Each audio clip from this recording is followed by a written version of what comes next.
रोशन DJ Vikas Riga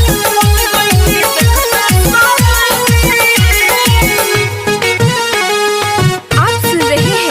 Amit Patel की आवाज में। बन गईनी देखते शराबी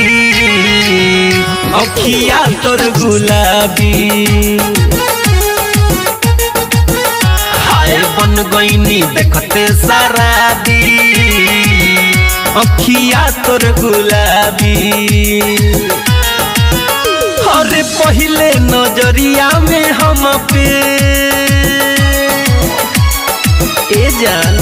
हो गईल बाड़ू हाबी बन गईनी देखते शराबी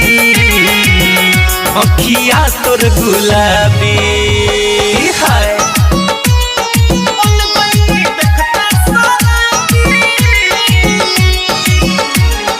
DJ Vikas Riga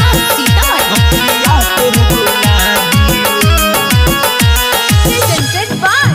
Lovely Films Production। हर दिन भर रहती अखिए में डूबल करे मनवा हमार हो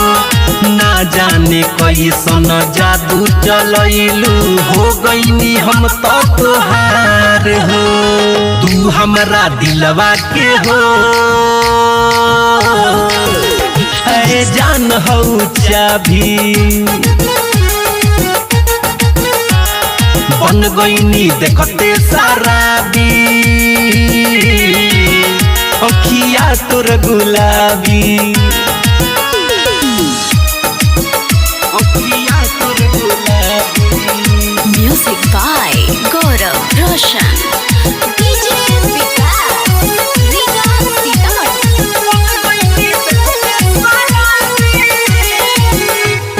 आप सुन रहे हैं अमित पटेल की आवाज में। हरे ना जाने कैसन रोग बाधइले भइल बा पागल के भेष हो कहिए से तुहारा पीछा वाला गलय अमित दीवा कर मुकेश हो नहीं तुहरा में तनको जा कवनो बा खराबी बन गईनी देखते शराबी अखिया तोर गुलाबी अरे पहले नजरिया में हम पे ए जान हो गईल बाड़ू हाबी बन गईनी देखते शराबी अखिया तोर गुलाबी